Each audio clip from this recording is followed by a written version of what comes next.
We've come upon an orange PC Master Race striped speckled ferocious cat. It appears to be stalking the newly released Xbox One in the brush. It's curious, it does not know what to make of it. Should it bounce? It's not exactly sure what it's looking at this point. Will it bounce? Oh! It's gone in after the Xbox One! There you can see its tail in the bushes. The Xbox One is attempting to violate its privacy. Oh, but it's holding it down by the throat. It appears that the PC Master Race cat has killed the Xbox One. And now here we see the Master Race cat emerging from the bush. Not satisfied by the peasant food, in search of a tastier morsel.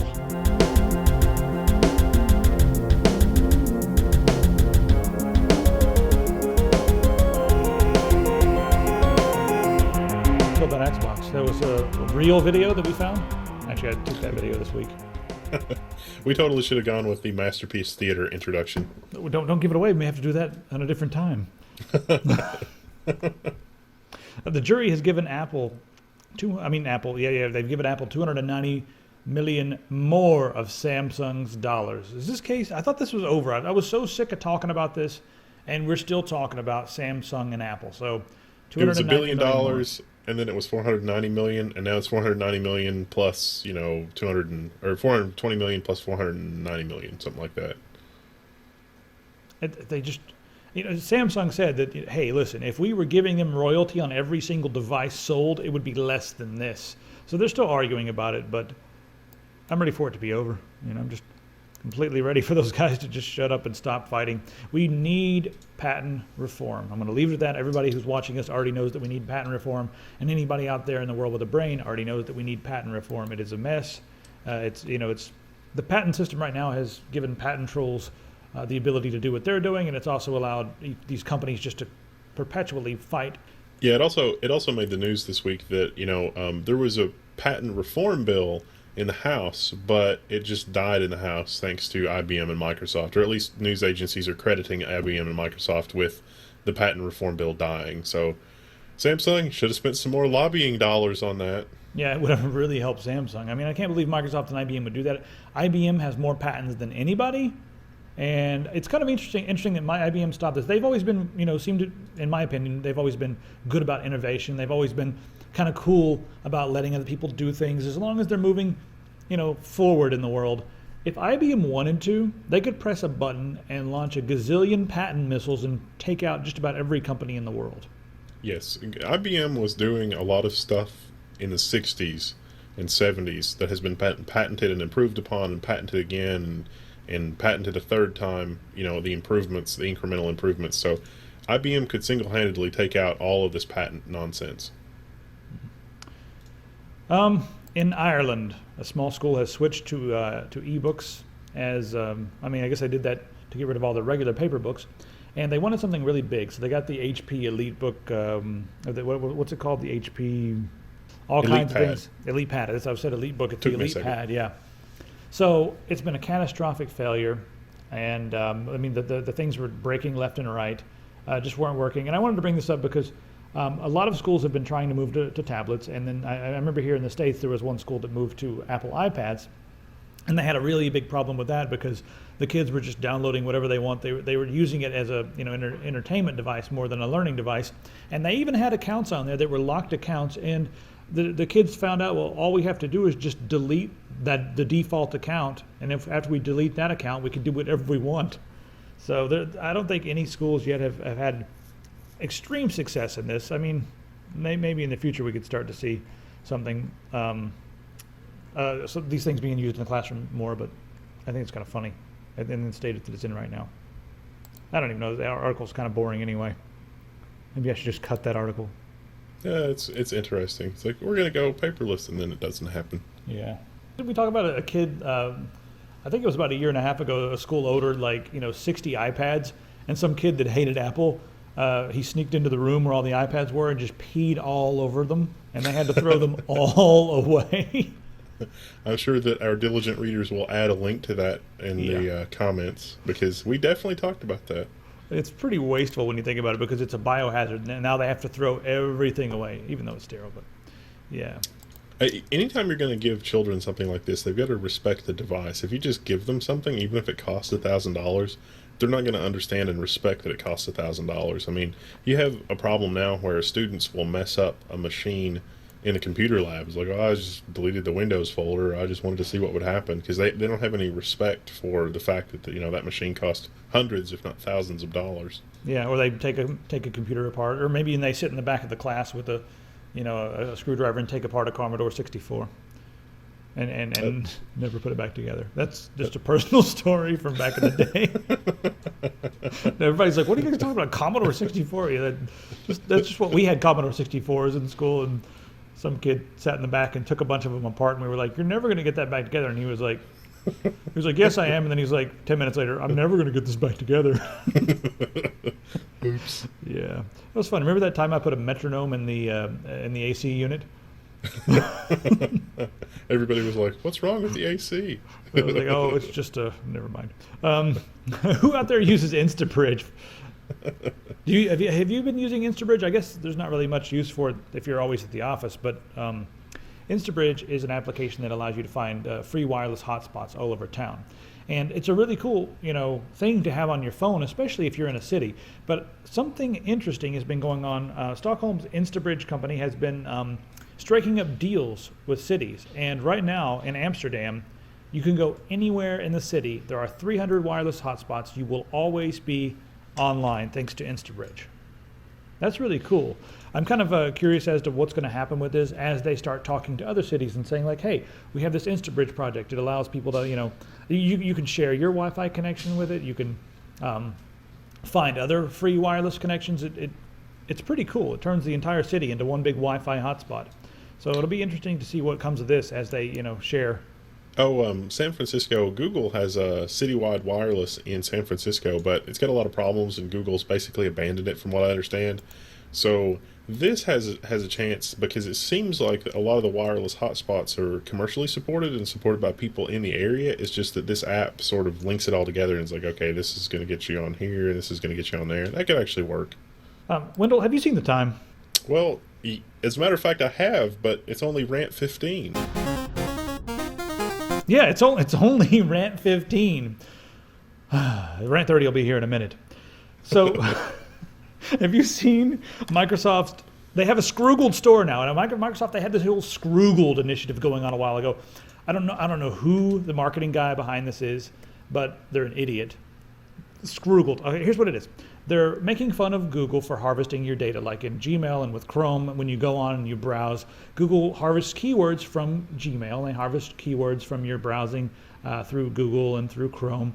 And they use it to, market things to you. You'll see all the Google ads, and they're all going to be tailored specifically to you. And they can be kind of invasive and kind of creepy. So Microsoft launched this campaign called Scroogled, where they're encouraging you to move away from Google products, move to Outlook, move to Hotmail, move to Internet Explorer, so that you don't get Scroogled. And now they've launched an entire store for it. And it's kind of a ridiculous and hypocritical campaign, because they harvest your data too, not maybe in the same ways, but they still harvest your data, so they're being hypocritical. And number two, they're using extremely tired old memes like keep calm. The freaking keep calm meme will not die. So it's so bad. I just don't even. I would totally support this if 100% of the proceeds went to lobbying the government to have strong individual consumer protection. But as we're going to find out later in the show, that's not what's happening at all anywhere in government. Not even slightly. It's actually not completely terrible in the EU, as we will learn later in the show. But the situation here in the States is pretty untenable. You know what's really sad? I kind of want one of these Screwed shirts, just because it's like it's gone all the way around the bad circle, and it almost is coming back around to good. Almost. It's not quite there, but it's so asinine to me that it would almost be funny if I walked around town with a Screwed shirt on. I don't know. That sounds pretty hipster of you. Let's go back and forth a few times and name some ways that Microsoft is screw-crosofting their customer. Guys, well, the first thing I would have to point to is every virus ever. Well, yeah. Thanks for all that security. It's like, no, we don't collect and harvest your data in any kind of organized manner. We just make it exceedingly easy for Iranian dissidents to steal all of your stuff. No, and you know something else? They do not encrypt the data between servers. So it's, hey, it's encrypted here at this server, and it's encrypted here at this server, but when it's going from port A to point B, we have no idea. There could be somebody out there just snorting it all up. And they're definitely not doing enough to fight the military-industrial spying complex. Yeah, they don't seem to be doing much about that at all. I mean, they have been kicking and screaming now that things are more public. I mean, back when the NSA stuff was going on, it didn't look like they were giving much resistance. But now that it's sort of in the public eye, they are kicking and screaming, and they're asking, the FISA courts to, hey, let us tell everybody how many requests we get, how many, different takedown requests, and how many different information requests that we get. Let us tell everybody. So they actually are doing something about that now. Oh, I'm pretty sure that re-engineering Skype to not have encryption as strong as it used to is a pretty terrible sin in this regard too, because it's like, well, this was a really awesome, completely distributed, decentralized thing, and now it's not distributed, it's centralized, and the encryption's terrible. Well, not only that, but didn't a Microsoft spokesperson at one point say that just about everything you do on Skype is recorded somewhere? Yeah, for a period of time. Well, it's more hilarious than that. There was a researcher that was trying to do research on this, and he was making up links to his own web server and pasting them in Skype chat, and then like 10 or 15 minutes later, he would see a server from inside of Microsoft's IP range load that web page, and it's like, what? What's going on here, you guys? Why? So Microsoft can apparently decrypt my chats because they're getting links out of it, and then they were like, oh no, it's totally an anti-malware service. But the way that they were loading the pages, they weren't actually checking to see if the page contained malware. So that's sort of interesting. I guess the grandfather of all of this nonsense would be the device that came out today. Now, they are making fun of Google, and they are, sort of making Google look really bad here for harvesting data. And today they have released the Xbox One. And the Xbox One is probably the mother of all data harvesting devices. It's got a freaking camera that watches you all day long, and it reports all of this data back. It can tell what you like, what you don't like. It's pretty much just harvesting all of the data to give to the marketing companies so they can make their money. It also listens to you nonstop. And hey, if you don't believe me, let's open up this article here. It's always listening because if you walk into your house, you can say Xbox on or something like that, and the Xbox will turn on. So it's always listening. It has to listen for those words, but what's to stop it from listening or even, activating the camera here and there when it's off? Nothing really. That's kind of creepy. So Microsoft, stop being hypocritical. Get rid of the screwgled nonsense. Just be cool, and maybe people will like you. Maybe you should engineer a way for me to store my data in the cloud, but not actually have it be in a decrypted format in the cloud, ... Put your money where your mouth is. Hey, we should do that instead. Yeah, that would be the most awesome app ever. We'll say no more. Google's... We're moving on now. Google's Eric Schmidt has predicted the end of censorship within the decade. So he thinks that essentially all the junk that's going on is going to force us to encrypt everything. And he said he did actually admit that the encryption right now can be broken by the NSA, but he said that he thinks over the next decade or so, they're going to fight back. He doesn't think they're going to go away. He doesn't think they're going to relent. He doesn't think that they're going to stop trying to harvest our data. But he thinks that we are going to come up with methods and algorithms and, longer encryption keys and encryption keys that change more frequently to really make it almost impossible for them to intercept the data. It's going to make it, I guess, a lot more confusing for them. And he thinks that will really help bring about the end of censorship. He even went over to North Korea, and he was talking to North Koreans, and what he really wanted to accomplish there was he wanted them to join the rest of the freaking world. But he thinks the censors are going to lose, which is an interesting statement. Now, again, Google here, they don't want censorship, but again, they're doing all of this for their own purposes. They're not doing this because I don't believe that they really care about much other than what affects their bottom line. And having a free and open internet is going to be really good for them because wherever there's internet, there's Google, and wherever people are able to travel, Google's going to be right there serving ads. So they want the internet to be as hindrance-free as possible so that they can, harvest your data and give you advertisements. So it's kind of interesting the way they put themselves in a position where a censorship-free internet benefits them. The second part of his catchphrase there is deeply chilling. Second, they try to infiltrate you. That's so true in so many aspects of all the technological stuff. In my interpretation of what he's saying, is that he has faith in society to see through the BS and start to form a rational opinion for itself. I'm a little more cynical. I think that like first they block you. I think that we're in a situation right now where, popular opinion is manufactured. You don't have to look any farther than the record labels to see that. And if they're able to do that with something as trivial as music, world news is no problem. And so I hope that we get to a point where the average citizen is rational enough to think logically for themselves. But I fear that the infiltration component of that means that, society's always going to be at a disadvantage. I mean, everybody always wants to put their snow blinders on and not worry about it because they got other stuff they've got to worry about. I think you're probably more right than Schmidt is in this, because Schmidt, he likes the idea that most benefits Google, and this is the idea that does most benefit Google. But what you're saying does sound, it does sound more like what's going to happen, more like the truth, unless we really, really, really fight, and that's going to be one hell of a fight. I don't even know that. I mean, the way that you win is that you talk to people that don't know any better and just have a calm, rational conversation with them. You really don't need to do anything else. There are all these people that are like, oh, let's hack into this and, do this and blah, blah. It's like, no, you have a conversation. You have a calm, rational, intelligent conversation. And once you get past the talking points, which are all rhetorical anyway, and you get down to a substantive argument, it's really, there's not really an argument anymore. We'll just have to get the companies and the politicians to agree to those rhetorical talking points. I mean, it should be, rudimentary stuff, but corruption will automatically go away in that scenario, which would be amazing. I don't know if I can see that happening. There's the cynic in me. Yeah, that's never going to happen. As long as there's two people talking in a closed room, there's going to be corruption. Yeah, the doors are closed. No one else can hear us. How can we screw every other person that's not in this room? Yes, that's where we've ended up.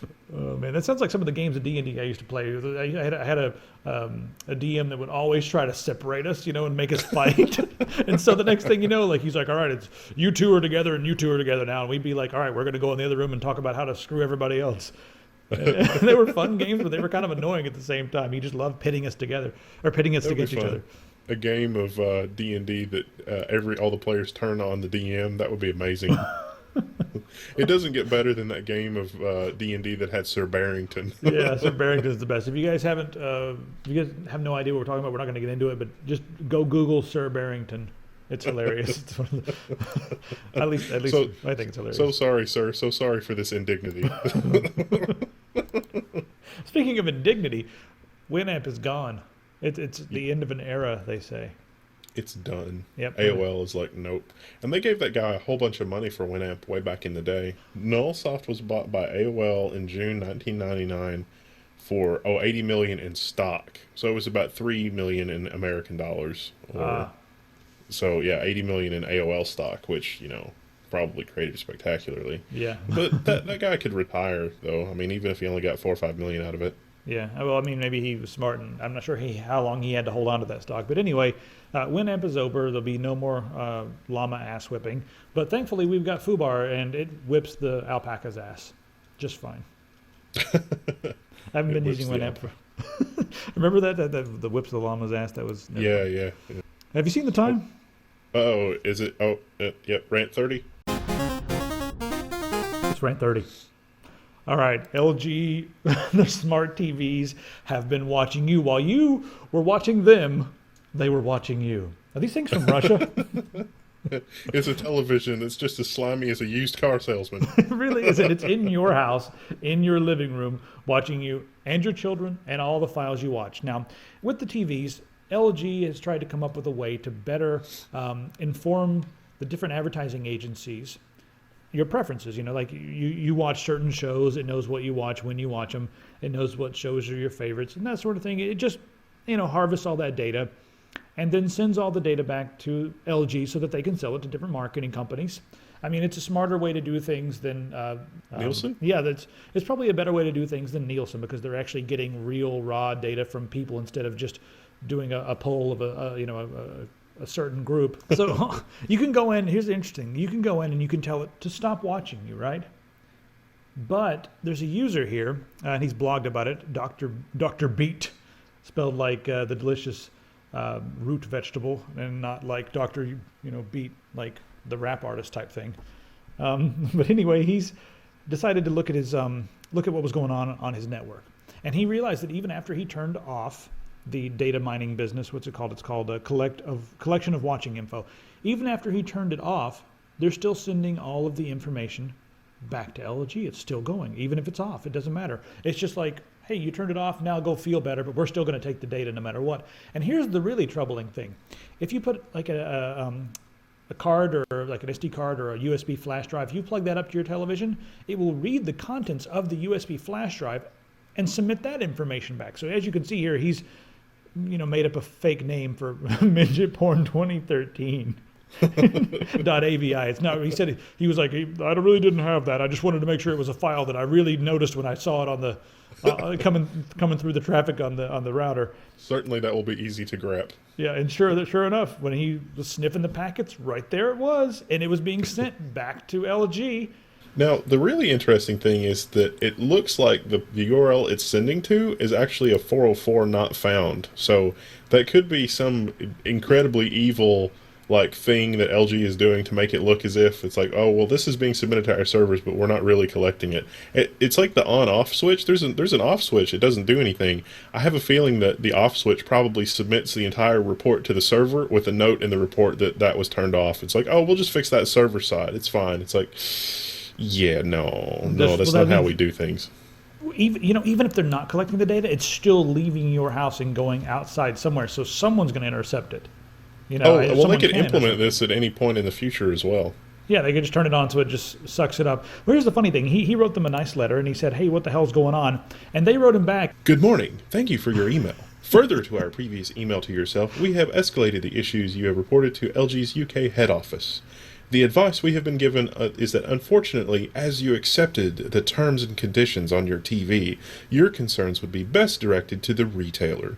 We understand that you feel you could have been made aware of these terms and conditions at the point of sale, and for obvious reasons, LG are unable to pass comment on their actions. We apologize for any inconvenience this may cause you. If you have any further questions, please do not hesitate to contact us again. So that's what thanks, LG. Yeah, that's what they say to Dr. B. Just like, freaking deal with it, dude. You signed the EULA. Screw you. There's nothing you can do about it. If you don't like it, take the TV back. That's what they say to him.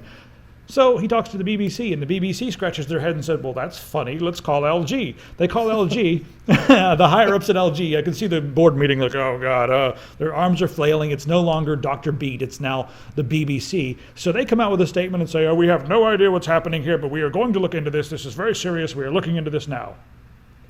Yeah, no. The interesting thing is that, this is, in researching this, we discovered that there are actually consumer protection laws in the EU, of which we have nothing like this in America.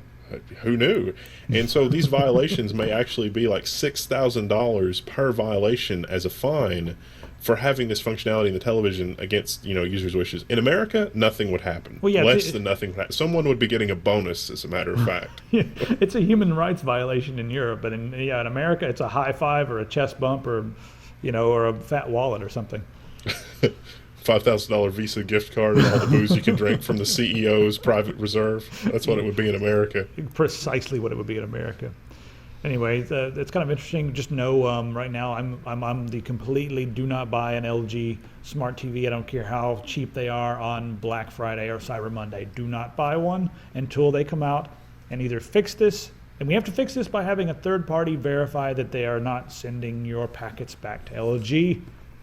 Because that's just hideously evil and insidious. If you want a smart TV, get a Raspberry Pi, put the XBMC distribution on it, and make sure the TV supports the HDMI input standard so that you can use your TV remote control to control the Raspberry Pi, and call it a day. You shot some video. Because I guarantee you the Raspberry Pi will be better than anything out there. Oh, it's going to way better. I mean, you shot some video on that, right? Yes, I did. We may have a video coming up about that very soon, so you can use that with any TV. It makes any TV smart. And you'd be smart to follow the advice of our smart TV, smart video. And the smart TV works for you, and it's not. It's like you come in with the LG smart TV, and it's like, you want a new pair of shoes? I got some shoes I can sell you. It's like, no, I just want to watch TV. No, you need to look at these ads. No, you need to put your television to work for you. Yeah. So you want to talk about the massive man-in-the-middle attacks that have been going on? Yeah, this is worth a mention. There's a Tech Dirt article here. Okay, so you guys may have heard of this, but it is there's a thing in the internet that has to do with its redundancy called the Border Gateway Protocol. And so with the Border Gateway Protocol, what it is that routers that are more toward the middle of the internet can say, hey, I can see this network from here, and it's not really a big cost to me to route traffic from A to B. And so this is part of the redundancy mechanism of the internet. And not everybody can establish the BGP, can send the BGP packets or anything like that. But some unscrupulous people, apparently, have messed with some of the BGP advertisements to try to get internet traffic routed through like Belarus and some other country. And if they can handle the traffic, then a lot of people don't really notice. And so with most of the traffic being unencrypted, that's really bad in terms of harvesting data and harvesting other stuff. So we need to get everything encrypted like yesterday on the internet to make this kind of attack pointless. The thing that's interesting about this attack is they suspected this sort of thing was going on for a long time. And the USA has been like really wanting everything to be routed through the USA. And they're like, hey, we kind of started the internet here, so let's route everything through us and we can look at everything.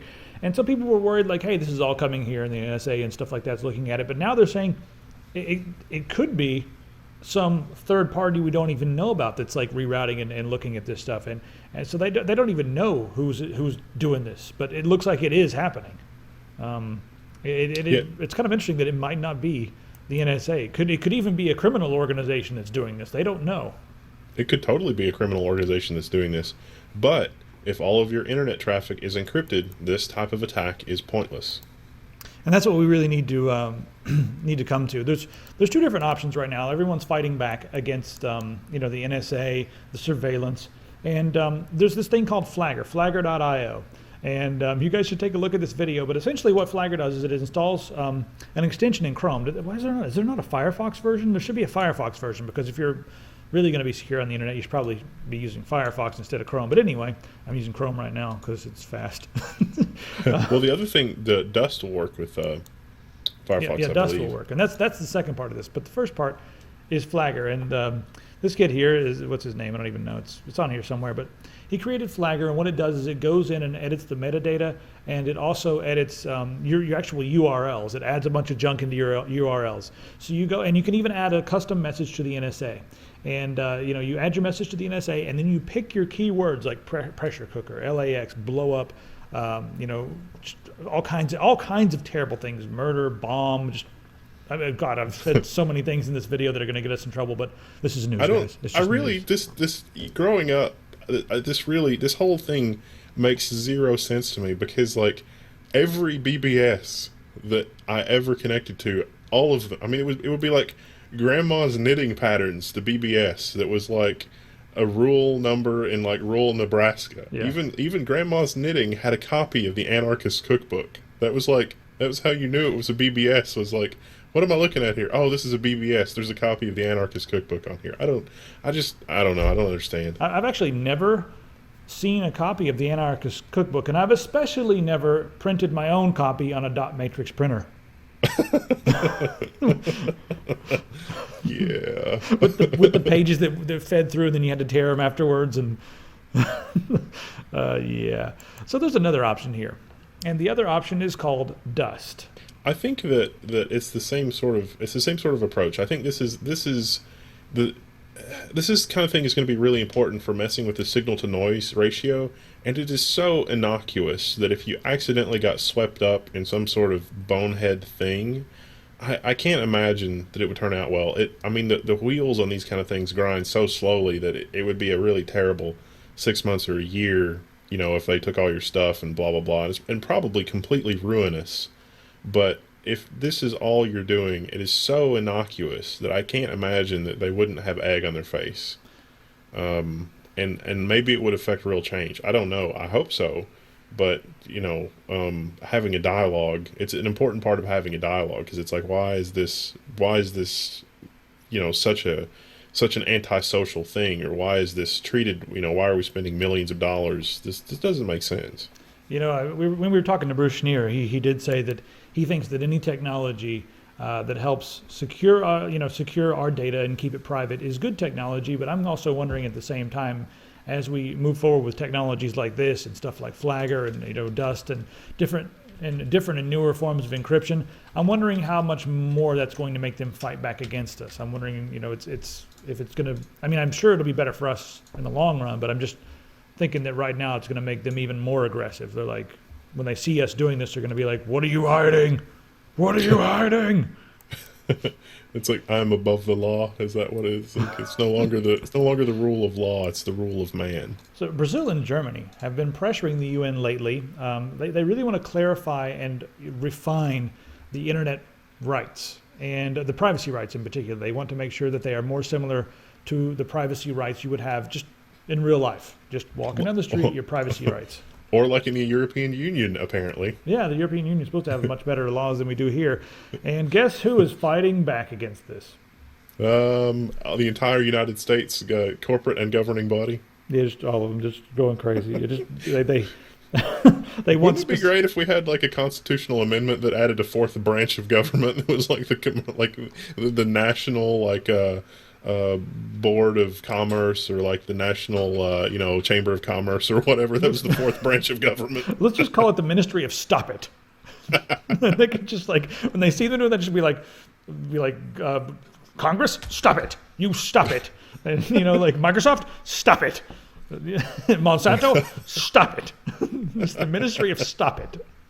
That'd be a great Monty Python sketch. I wish they were American. Then they could come over here and do that. Maybe we should make our own sketch on. Well, they're getting back together. Maybe we could submit that to them. They're getting back together, those guys? Yep.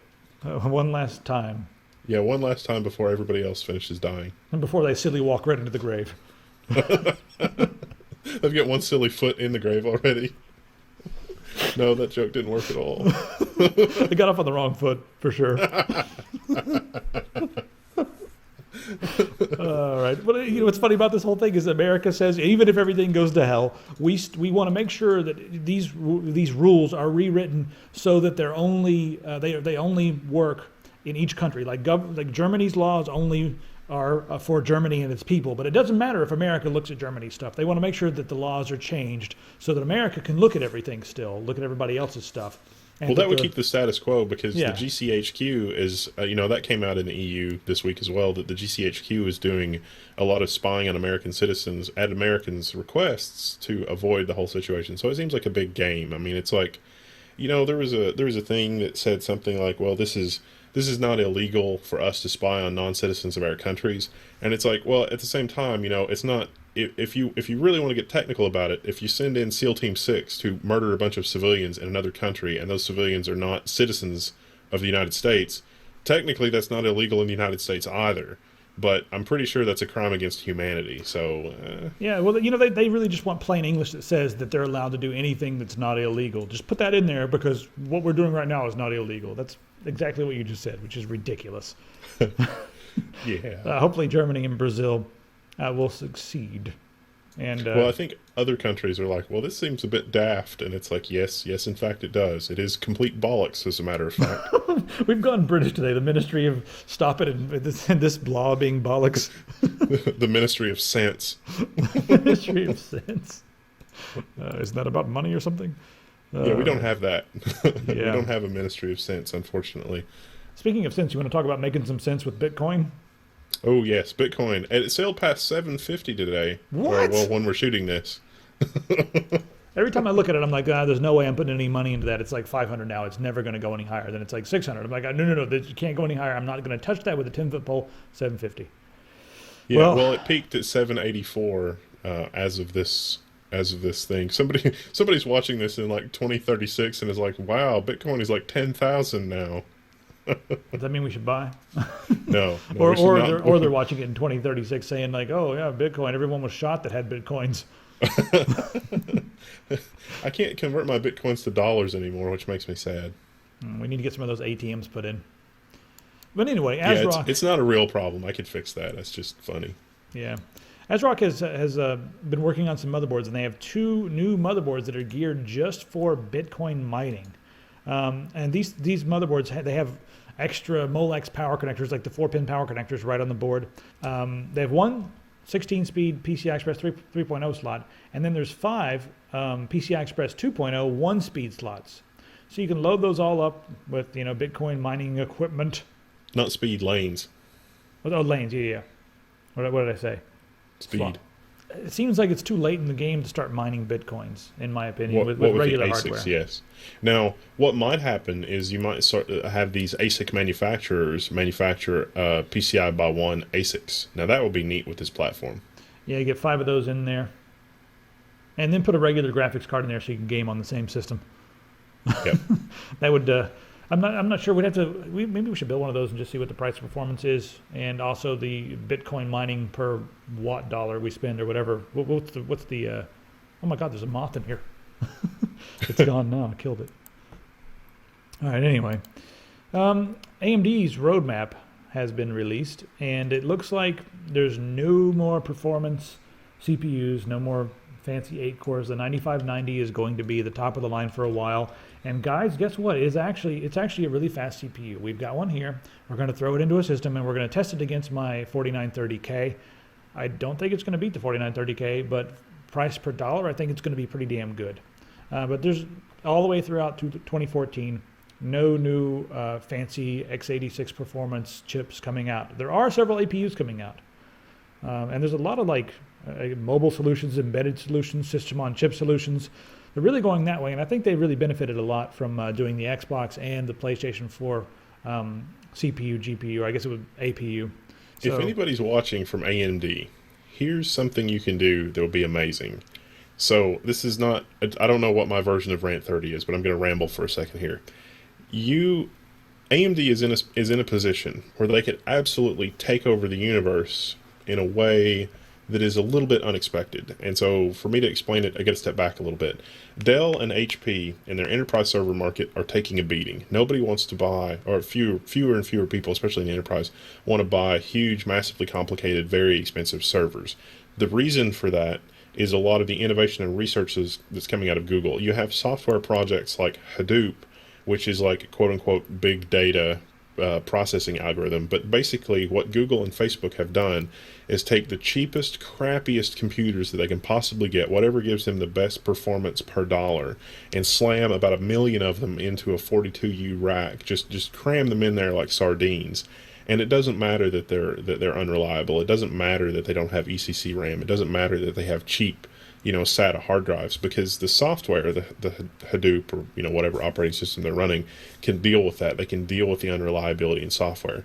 It can deal with the unreliability at the switch level, at the operating system level, at the hardware components level, whatever's necessary. AMD could absolutely take over the universe with the 8350s, because it is a crazy good, if they could get the power consumption just a little bit better, but in terms of performance per dollar, AMD could absolutely take over the universe in a way that they can't really do the same with APUs unless Hadoop and other things are going to start moving toward more GPU-based mining, and then maybe. But if AMD would come out with like some ultra cheap platform that was just the most incredible thing ever, they would take over data centers, because we're dealing, instead of making really high-end enterprise servers that are made for 5 and 6 nines of reliability, we just need a cluster of like 50 of the cheapest machines ever, but the chances of all of them dying at the same time is statistically 0. And that's where Google has already gone and been at for 5 years. That is where Facebook is going. That is where major enterprise companies are going. You sure you just want to give all this information to AMD for free?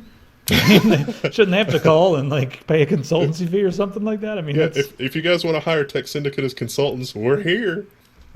I'm wondering I mean, think about that. Don't you think they could take over the universe with that kind of approach? I mean, isn't that what it's all about? I mean, really, the only thing that's bad about the 8350 is the power consumption. But even with the power consumption, with solar and other technologies to offset that, and cooling becomes a little bit of a problem.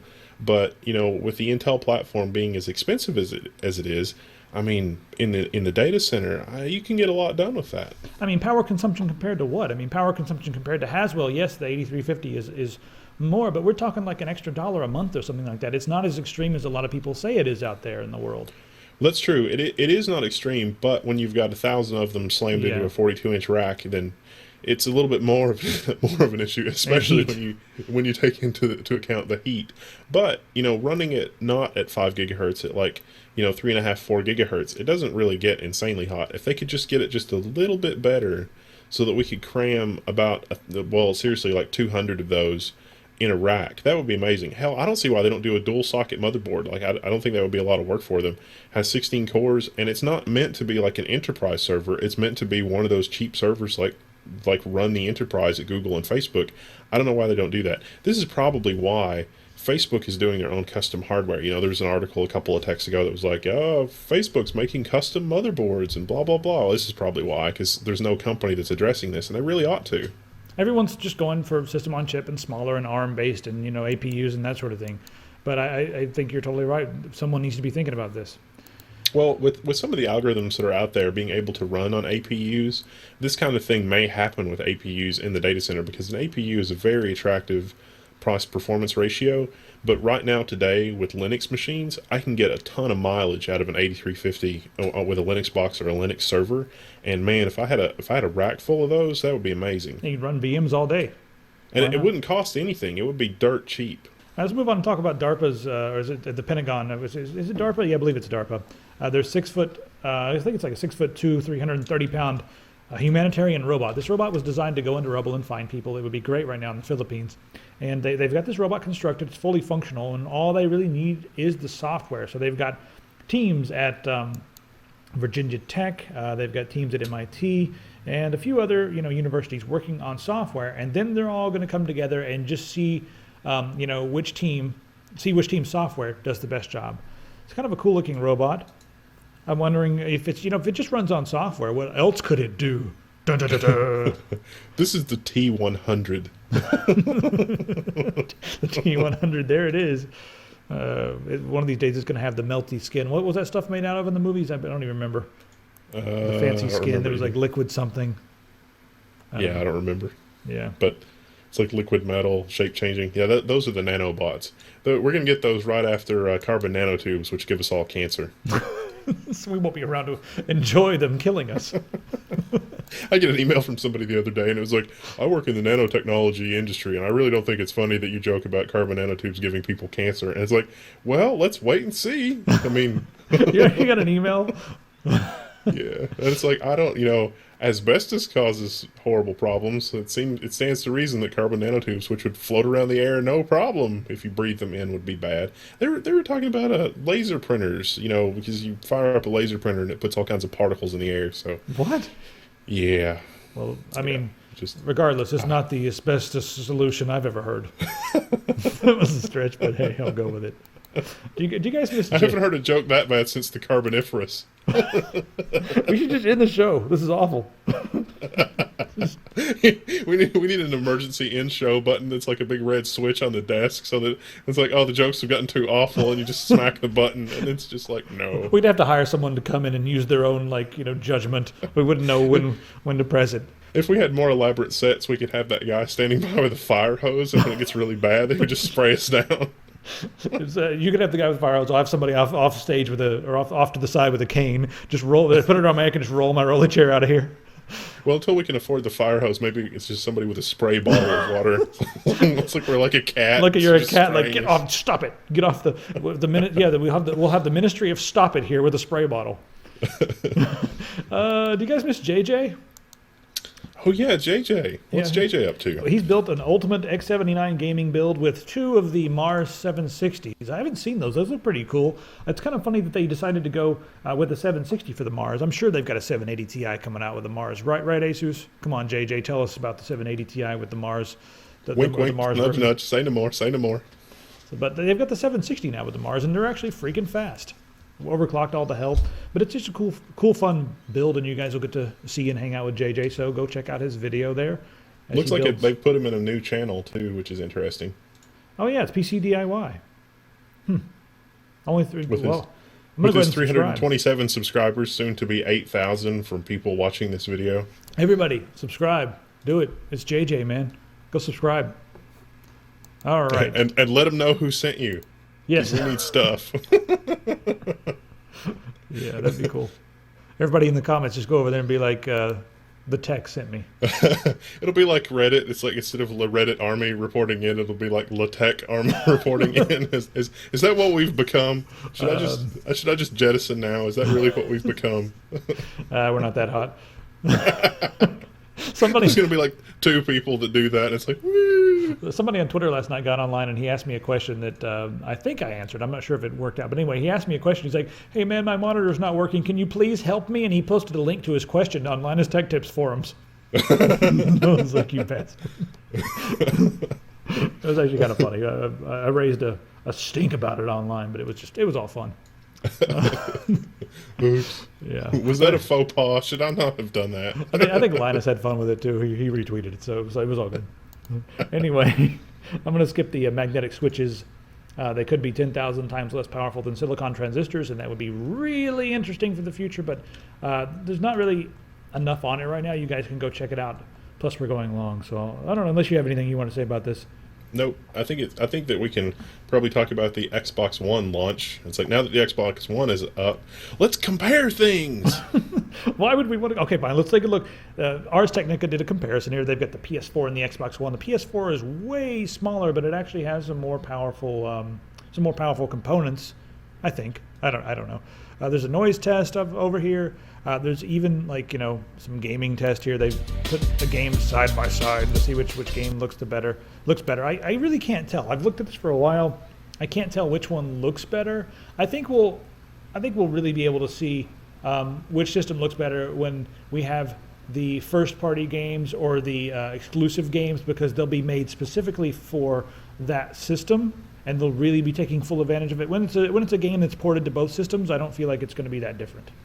I think that's really important because, when I first started watching it, I could clearly tell a difference between the two. But as it got more in the video, the differences were sort of less. And I think that there were some aesthetic choices. There are some aesthetic differences, but I don't think that there are really that many hardware differences. I was very surprised because I figured that it would be clear cut to tell one or the other. But I think you're right. I think that once we see different games optimized for the different platforms, you will see a clear separation. But right now it's really tough. With the lighting, it kind of looks like the Xbox is more jaggy. But then in some of the indoor scenes, the indoor graphics and the textures look a lot more defined on the Xbox. So wait a minute. I know which one looks better. I can tell right now. It's the PC. Oh my God, yeah. The PC. You know what's even funnier about that? There's someone posted a bunch of pictures from the was it Forza? The Forza?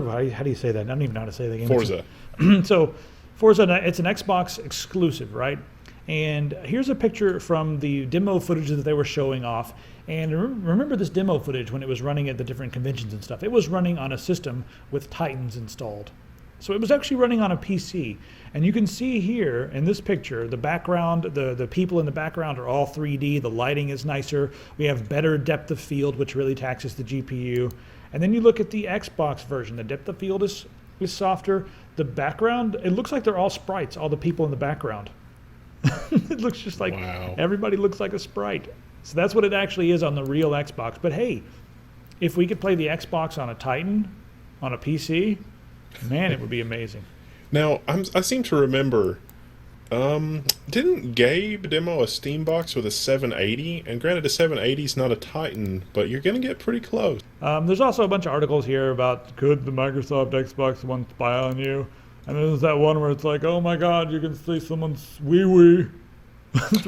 And I think that's all a bunch of it looked like a fold in the fabric. I know that everyone was freaking out about it. It was all over Reddit, and it was just kind of crazy for a while, but I don't think that's a big deal. I mean, I think the whole system is a big deal, and it would be less invasive to invite the NSA over for crumpets and maybe some snuggling than it would be to have an Xbox in my house.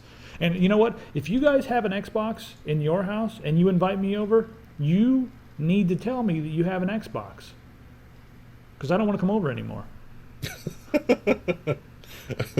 Yeah. I don't want that thing staring at me. So yeah, what's the last article here? One other thing that's kind of troubling here, Ubisoft has been talking about Assassin's Creed 4 and bringing it over to the PC. And one of the guys, what's his name, Trotter, what's he do over at Ubisoft? He does something important over at Ubisoft. But anyway, in an interview, he said that they really don't care about optimizing it for the PC. That's not really something they're worried about at all. And he said because PC gamers, when they look at something and if it runs like crap, they're just going to think to themselves, oh, it's probably my GPU. I'll just go buy a new one. That's what he says. He says that we are trained to think, essentially, that if something is running like crap, that we're just going to go buy a new GPU. That's how we're trained. So they could optimize it. They could make it run better on, I guess, lesser hardware. But they're not even going to worry about it. And that bothers me. It's been a long time since we've heard this argument, because this argument basically went away in like 2005, and you've gotten a lot of mileage out of hardware, like gaming hardware, that was more than a year old from like 2005 onward. At least in my opinion, that's not universally true, but you can play a lot of games. I mean, even if you've got a 2-year-old video card today that was upper mid range 2 years ago, it's still a decent card. Like I've got a 6870, an Asus 6870, which was really awesome card when it first came out, and that's still a reasonably okay video card. I mean, it's not terrible. You can probably play most games on medium, or even a lot of the newer games on medium to high settings. The thing that really worries me about this is the fact that Ubisoft is also working on one of the most anticipated titles, and that's Watch Dogs.